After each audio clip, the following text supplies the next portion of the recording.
디월트 모델명이 DWA3001 이렇게 되고요. 목공용이고 크로스컷을 파인 깨끗하게 할 수 있다 뭐 이런 얘기고, 소프트우드도 되고 하드우드도 되고 MDF도 자를 수 있고 집성판도 자를 수 있고 합판도 되고 뭐 베니어 합판도 되고 뭐 그렇다는 얘기고, 여기 이빨수가 60개, 이제 돌아가는 이빨수가 60개라는 그런 내용입니다.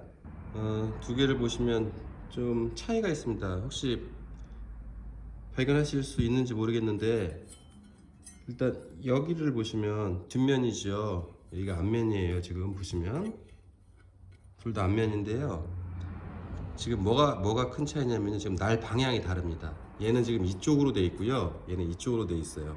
스탠리에 기본적으로 장착된 게 이거란 말이에요. 이거였으면은 이 방향에 맞게 얘도 날을 이렇게 돌아가게 지금 끼워줘야 됩니다. 그러니까 이거는 뒤집어서 날을 끼워야 되는 거예요. 이제 왜 이게 이런 일이 있냐면은, 원형 톱들을 만드는 과정에서 여기 보면 이제 튀어나온 부분이 있죠. 이 튀어나온 부분이 왼쪽으로 튀어나오는 게 있고 이렇게 오른쪽으로 튀어나오는 게 있습니다.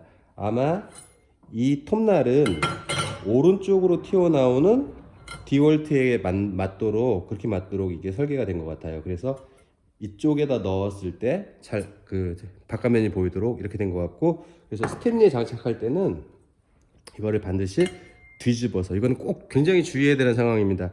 이게 킥백 같은 거라든가 이런 거 있을 때 굉장히 큰 위험 요소가 될 수 있어요. 이 방향이 반대로 되면은 날이 뒤로 확 밀리게 돼요. 이렇게 밀리게 되니까 이건 항상 자를 때 이렇게 올라가도록, 톱날이 위로 이렇게 도는 겁니다. 톱은 이렇게 도는 게 아니라요, 위로 이렇게 돌도록 이렇게 장착을 해야 됩니다.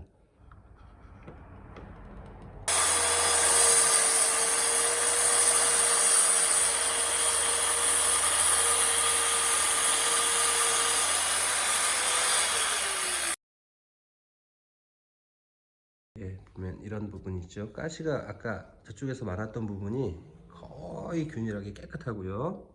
맨 끝에 가서 제가 이제 톱날이 좀 흔들렸던 것 같아요. 그래서 이 끝부분이 조금 있어요, 가시가. 오리지널 원래 장착됐던 걸로 자른 면을 보시면, 보시기에도 지금 이렇게 가시들이 꽤 있어요. 많이 있고, 그리고 이제 차이가 뭐냐면은 이 면도 차이가 많이 납니다. 이쪽 면보다는 이쪽에 새로 자른 면, 이 면이 훨씬 깨끗합니다. 매끈해요, 훨씬.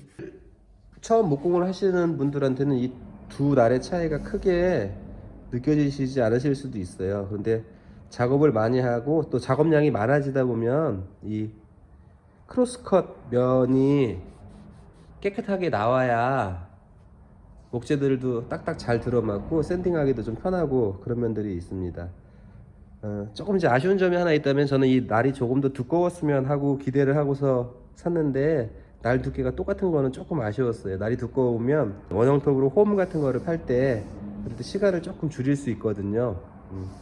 그런 점은 조금 아쉬웠지만, 커팅면이 깨끗하게 나오는 면에서 얘가 제가 보기에는 월등하게 뛰어나기 때문에, 그래서 저는 앞으로 이 톱날, 새로 장착한 톱날을 사용하도록 하겠습니다.